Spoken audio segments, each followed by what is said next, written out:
eminent guest speaker, Mr. Jayant Bhatt. He is a practicing advocate at Supreme Court of India.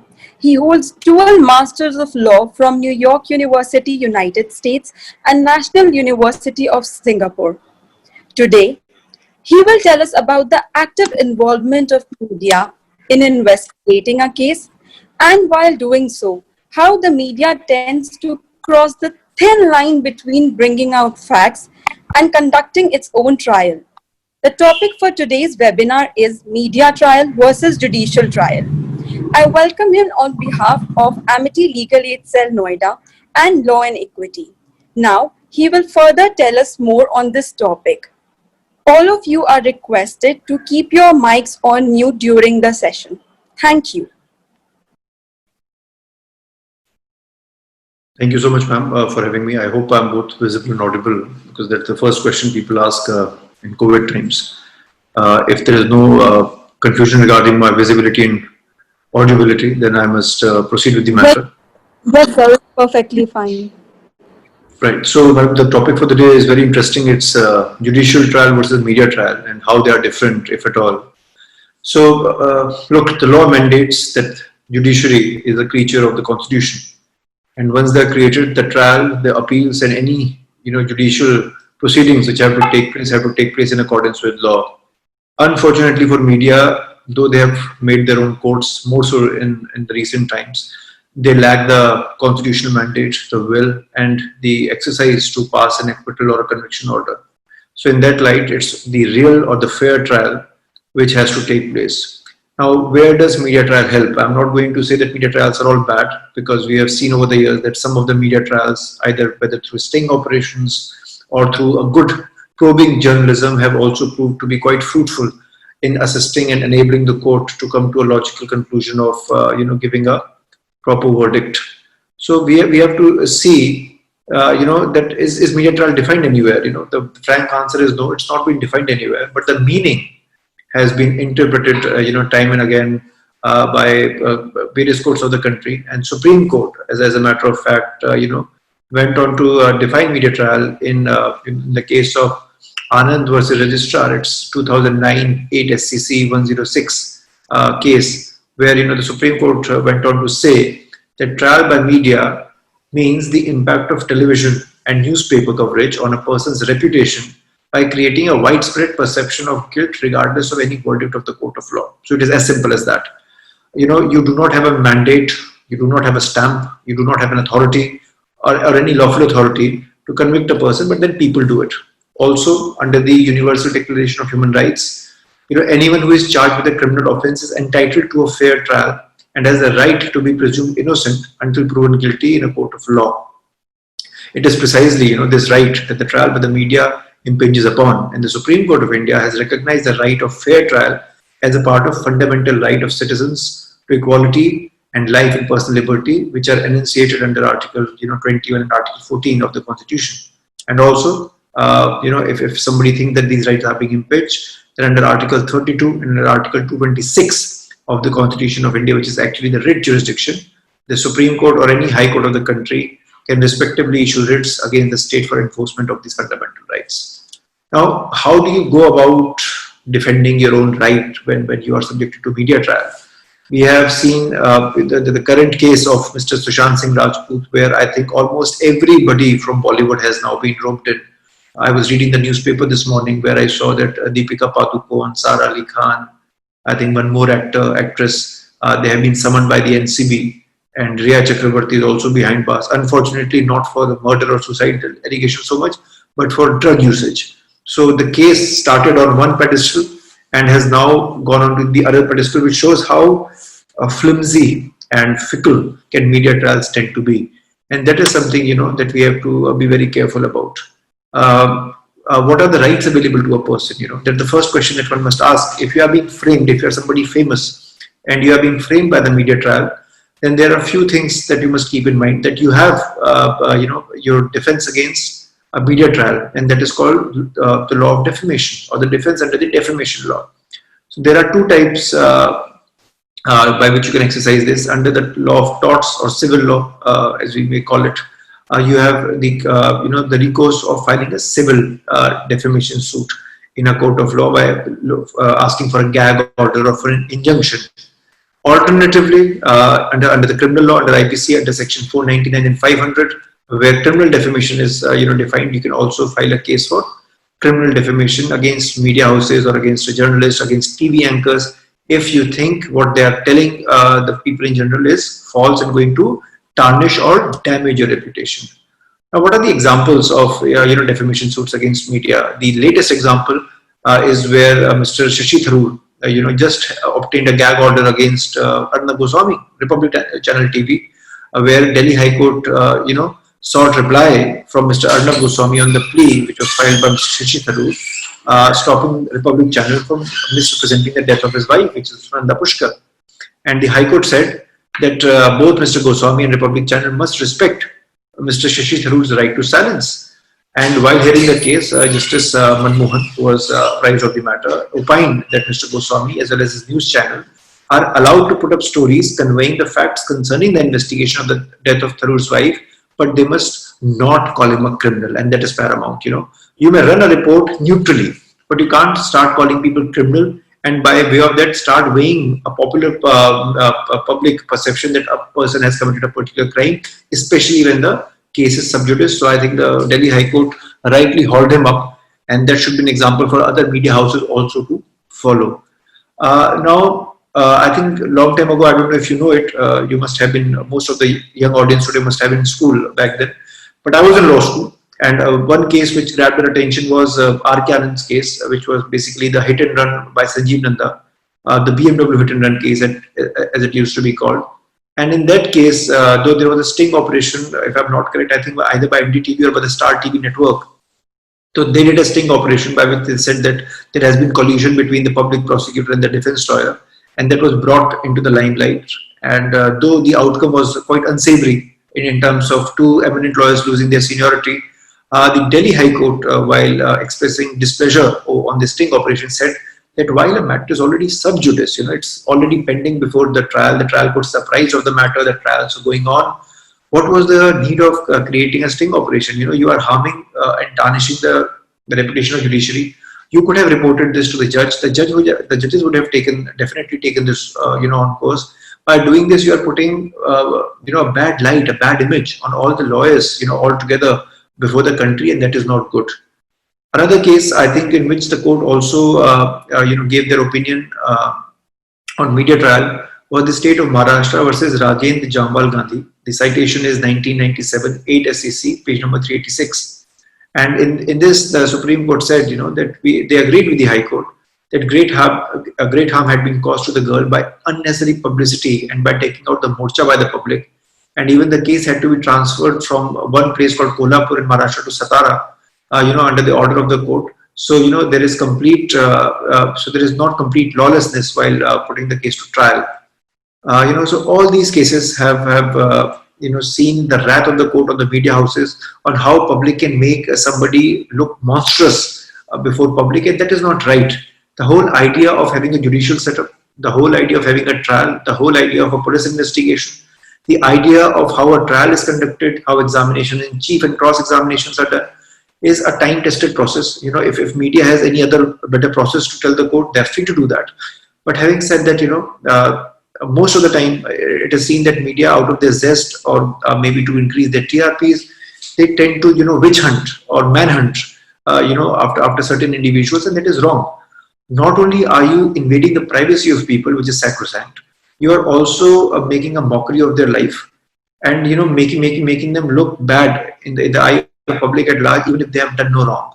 So today, when three actresses are being summoned by the Narcotics Crime Bureau, the media is left and right putting that coverage in a light that, by giving an impression that perhaps these people were habitual drug users. So that is the image which goes to the public at large. And public, unfortunately, is extremely quick, to make its own judgment, especially in the days of, hyper technology and the way the technology, transfers within seconds from point A to point Z. Now, there are also good incidences where we must appreciate media. There was a famous case of Jessica Lal murder, in which media investigation did come to the rescue, and media trial did come to the rescue of the victim's family.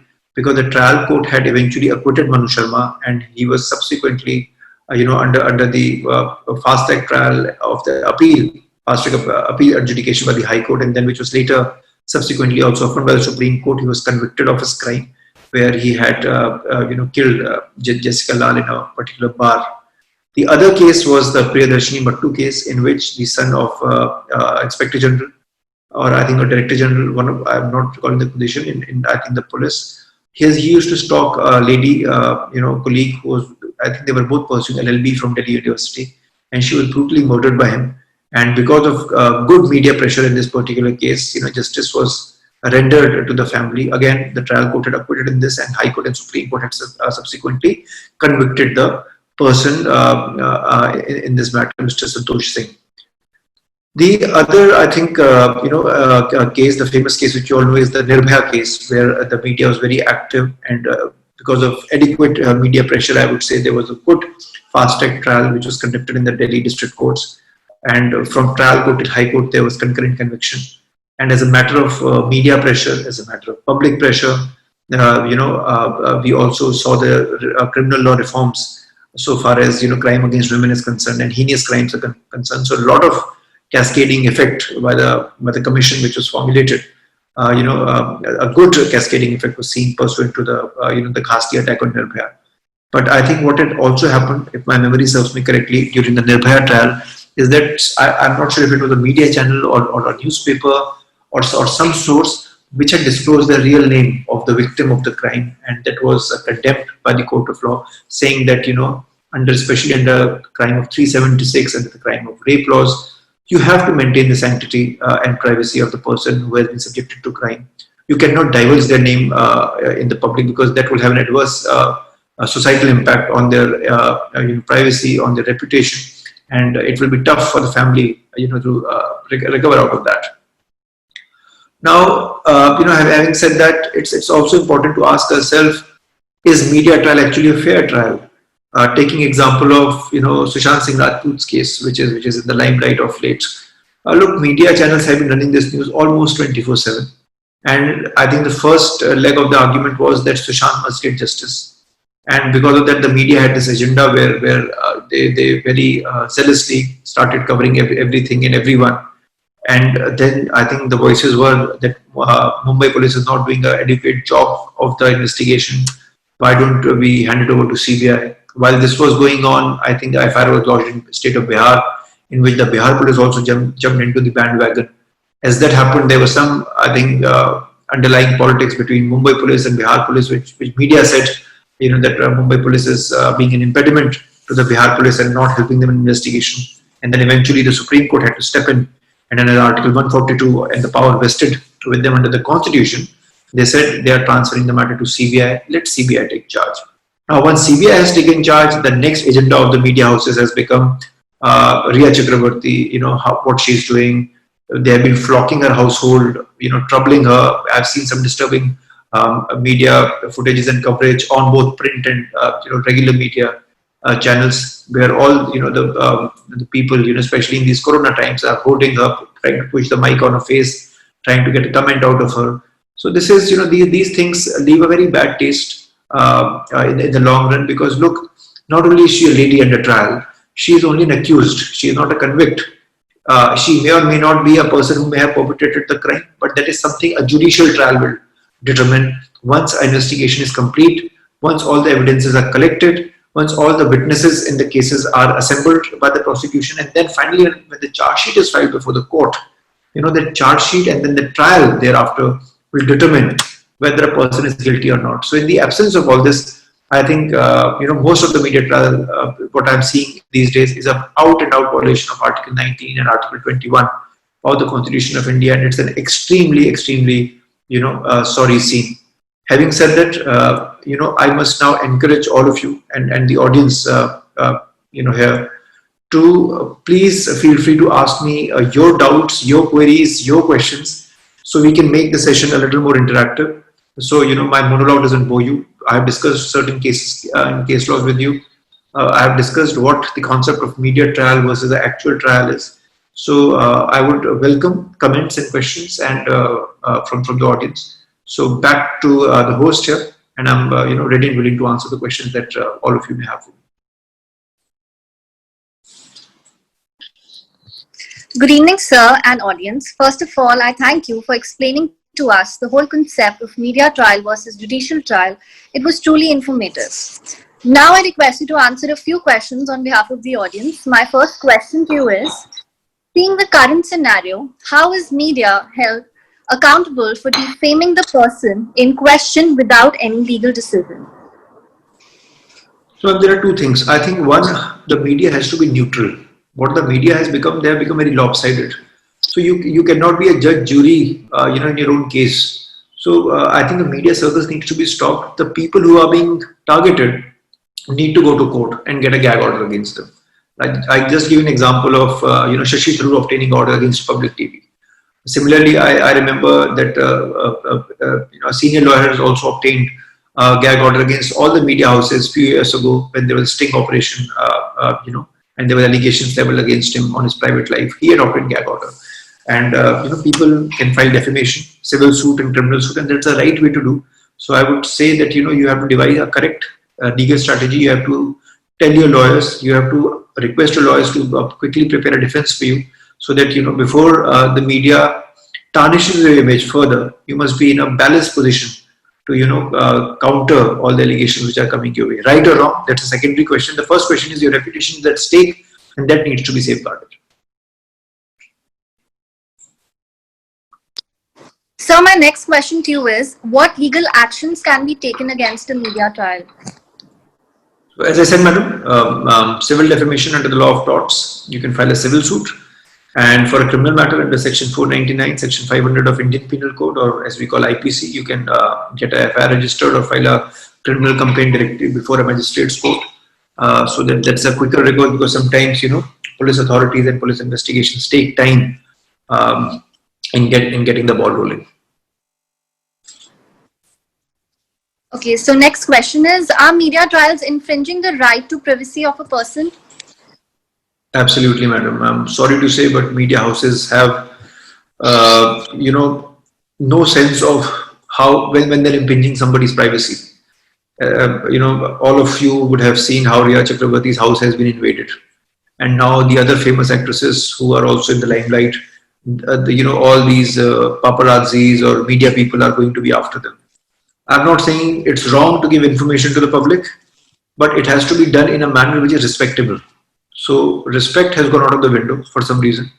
And I think the police also needs to be a little bit more responsible by, safeguarding them. How can they let 100 media people just jump onto a particular person? So that is also a police prerogative when they are calling somebody for investigation, to ensure that that person is given enough security. Or if the problem is, if you are let's say calling a person to police station, and if that person is going to be mobbed by media people, I would rather say that the police should go to their house and get the investigation done. They only have to ask questions and answers, nothing more than that when you're investigating a case. Okay, sir. So next question is, do you think trial by media is threat to administration of justice? In today's time, what is more harmful to our society, free press or regulated press? I think free press is definitely a problem. But at the same time, a slow investigation is equally problematic. So there has to be a balance between a good investigation and media following up. And there is no harm in putting the authorities, putting the police to be answerable to people, because they are answerable to people. They are public servants. But I think there has to be a delicate balance which has to be maintained. In your being overzealous, is not an answer. Somebody's reputation is at stake. Let me simply put this. Today, if I cast an aspersion on you, and media house gets a report, look, somebody is, has charged a matter of rape or sexual harassment or drug charges on a particular person, then what we need to ask ourselves is, okay, there is an allegation, but that person has a right under the constitution and under the criminal law to defend themselves. So the allegation has to be defended. It cannot be a counter allegation by a media house that yes, a complainant alleged something and the media house have snowballed that allegation and have made it into a propaganda. That is wrong, and that is what we need to understand. Okay, sir. So someone's asking, do we need law to act as a deterrent against the wrongdoings of media? And how does Absolutely. media influence criminal cases? So as I said, I gave you certain examples of cases where, courts have appreciated the role of the media. But there have also been cases where the courts have said, look, back down. You have to take it slow. The actual courts are apprised of the matter. Please don't try to influence the court staff or the judges who may be watching news or the witnesses. In a case of law, if the witnesses, get influenced by watching news channels, which I'm sure they will if they're watching enough television or enough YouTube or whatever news portals are out there, chances are that through conditioning of a news which may not be verified, which may be influencing a person's mind, a witness may tomorrow go in a court of law and they completely reverse the testimony. So these are serious things which we have to take care of. Okay, sir. So is media trial a contempt of court? Not strictly speaking. As I said, media trial can sometimes unearth good facts through sting operations, through operations in which the police investigation may not have put enough attention to. It will only be contempt of court, especially criminal contempt of court, if they are being an impediment to the judicial, administration or in a proper ongoing of the case. So, but then again, if the court feels that this media trial is being impinging on its own trial, then yes, they can haul a media house for a contempt of court. But having said that, if a media house is properly doing their own journalism, giving the right report to the public and not making it a 24/7 circus, then I don't think it should fall under the domain of contempt of court. All right, sir. Is there any penalty for fake news from media? Madam, under defamation. So, under the defamation law, the truth is the only defense. So, if the media houses can say what they were relaying through the news channels or through the satellites was the truth, then that's the defense. But if it transpires in a court of law that what they were trying to put or they were trying to influence a witness, then they will definitely be punished under the relevant criminal procedure codes. All right. Next question is, do you think media trial paves the way for fair trial? Not all the time, madam. I'm sorry to say, but I don't think that's true. Investigating journalism is fine. I respect it to an extent, but not to the extent that it starts overshadowing the role of everybody who is the actual part, whether it be police, public prosecutor, defense lawyers, or the court. Because then the public tends to think that, look, the actual system has failed or is failing and is not doing anything, and people tend to then mindlessly start watching news channels because they think, oh, this is the actual court which is giving us justice. That's just a dopamine hit in your mind. It's not the actual thing which is happening in the real world. In real world, judges day in and day out are deciding matters for you. They are really hardworking people. The court staff and the lawyers are hardworking people who are fighting the fight for justice. And media houses, I'm sorry to say, but not all the time is fighting the fight for justice, but fighting the fight for TRPs. All right, sir. Someone's asking, media is said to be the fourth pillar of our society. Does regulating media won't affect its very foundation of free working? No, because we are all regulated by laws, madam. If I'm a lawyer, I'm not above the law. If I'm a judge, I'm not above the law. Then why the media house will be above the law? What applies to me as a citizen of this country applies to media houses also. We are all pillars of the society. We are all pillars of the democracy. It's a fancy term to say, yes, you are the fourth pillar, I'm the 10th pillar, that person the 20th pillar. But even if one pillar starts to crumble, the whole building is going to collapse. So that is what we have to keep in mind. All right. Next question is, what pressure does media trial puts on the counsel and the judge? If it's somebody like me, I don't think I'm pressurized because I don't watch news. I only read newspapers. Because 10 years ago, I had that epiphany that these news channels are doing a great disservice to the society, and to the people in general, because they tend, again, as I said, they tend to influence you. And as a lawyer, it's very important to be sticking to your own case, being true to the facts of the case, and preparing your own defense. So that's very important. You can't be influenced by the media. Yes, but if something extraordinary comes out of a media investigation, which the police has overlooked, that can be helpful to your case, then you can put an appropriate application in a court of law for evidence then to be inserted, during a trial. Okay, so my next question is, what if a person is found innocent after spending most of his life fighting for justice and facing all the media attacks? So just can you answer this in context of the Ria case and what remedies will be available to her? Look, the problem here is twofold. Legally, yes, they have all the recourse for a malicious prosecution or for a false prosecution. They can go against the state or the system. or even for media houses, as I said, you can file a civil suit for defamation, because if you come out clean with an acquittal or with a discharge, then that person can definitely drag media houses for ruining their reputation. And in terms of monetary compensation, you can do that. But if you're behind bars, if media has already made a mockery out of you, if you're not earning, if your financials and your finances are depleted, then by the time you come out, practically telling you would not be having enough financial resources at your disposal to engage great or good lawyers. Then media houses will already be having their band of lawyers to be defending the case against you. And I don't know on a practical front how conducive will it be to then fight those cases for a number of years trying to get justice. Can justice be done? Absolutely. But on a practical point of view, if you are so battered after your jail term, after your litigation, and that nobody in Bollywood, let's say, is going to engage you or give you a movie or give you a role, how do you make money and how do you engage legal services? Yes, you can definitely take legal aid, and I'm not against that. But you have to be, be ready with a very, very clever opposition, which will be, media houses and their band of lawyers. All right, sir. Next question is, many media houses are biased to one political party. So do you think that because of this, the media is not portraying a correct and fair image of high-profile cases? Look, there are all the cases which are going on. The only thing is the power of media. It's all pervasive. So it's easy for people like you and me to switch on our cable news channel, and it will have, let's say, 70 odd news channels, right, which are given the satellite rights. And those channels, I don't know if all of them are impartial or not, but those channels are the only one which you and I are seeing on television. Whereas if you go on YouTube or if you go on internet, you have other options available to you to read news. You can read international news, you can read different newspapers or news websites which are not so popularly known, and they may give you perhaps a neutral side of a news reporting.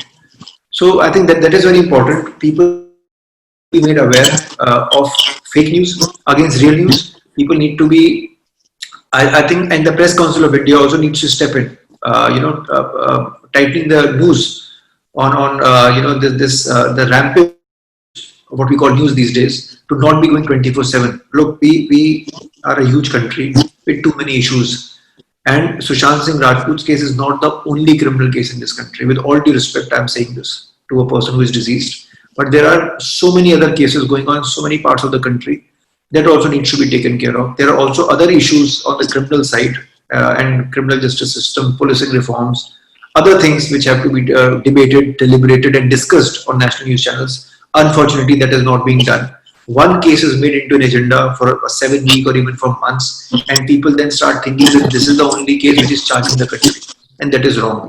If you need the system to change, you have to develop a critical thinking. You have to give better information to people. You have to give information which people can decide for themselves. You can't emphasize, and you can't impose an information on somebody, and that is what is happening today. All right, sir. Next question is, how is freedom of press different from freedom of speech?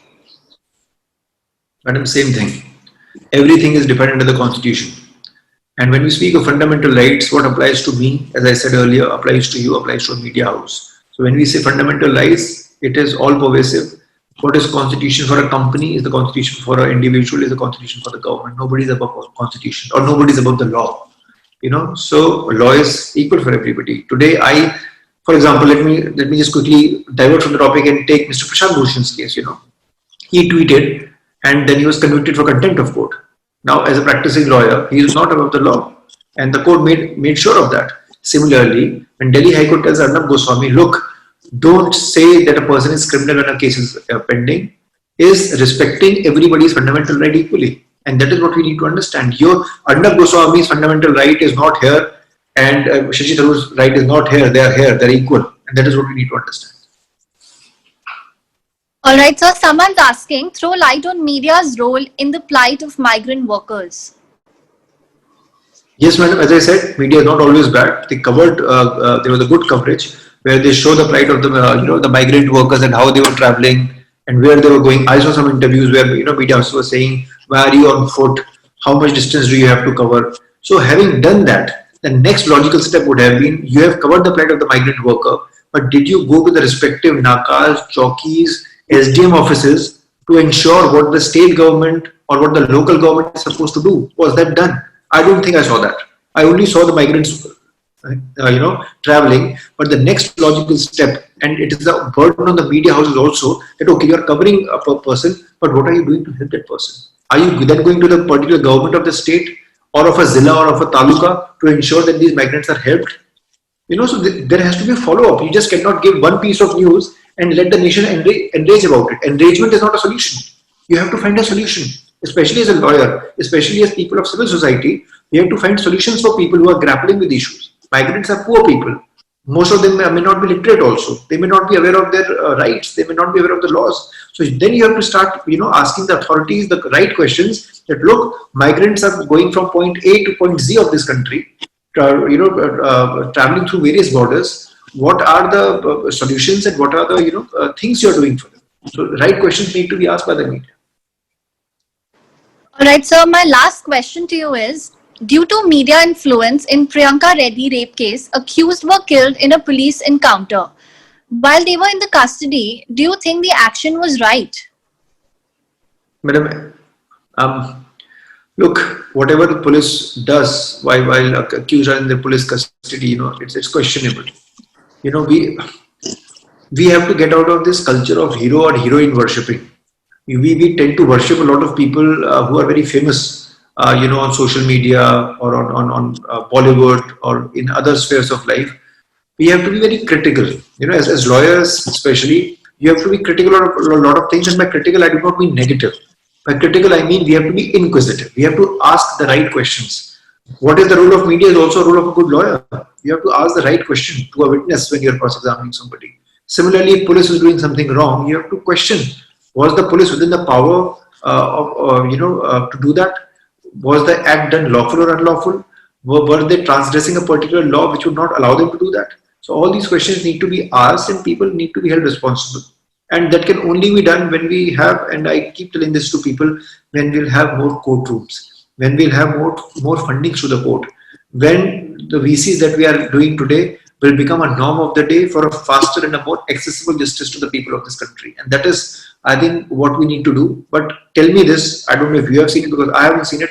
None of the media houses to date have covered the benefits of virtual court hearings or how they can be improved, or or what can be done, or how can we can increase funding. So all these questions need to be answered, because if we need the justice to have a last mile reach and availability for everybody who has been wronged, then we have to start asking the right questions to people. Sir, it was very correctly put up by you. Just one last question. What role is Press Council of India playing? Are they not able to keep a check on big media houses?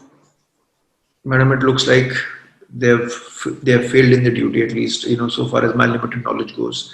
But if they are doing something worthwhile, I would say, please publicize it, put it on your website, ask at least Doordarshan, as a government channel to, put it, or ask other media houses to at least relay the information in the runners, in the flags, in the bottom of the screen, saying, no, we are not going to witch hunt, we are not going to manhunt. We have been given directions by Press Council of India to be, to be respecting everybody's fundamental right. But those things, I don't know when are they going to happen. Let's see. Okay, sir, on behalf of Amity Legal Aid Cell, I thank you for taking out time to apprise us on the important topic of media trial versus judicial trial. It has not only broadened our perspective towards the whole idea of fair trial, but has also given us an insight on how to legally handle such cases. I once again thank you for sparing your valuable time for us. And now I would like faculty convener, Ms. Vijayashree Pandey ma'am, to speak a few words here. Good evening, sir. This is Vijayashree Pandey. Good evening. I, with my colleague Sheetal Singh, I don't know if I am visible or not because I can't see. Welcome you again, and we are very thankful for you that you could spare some time for us. There are many questions which I can still see that has not been addressed, but I hope we'll get a chance with you again so that we can discuss all those questions. And thank you very much for this lovely webinar. and I hope to see you again soon. Thank you so much. Sure. Thank you so much, ma'am. Thank you. Thank you, sir. Thank you.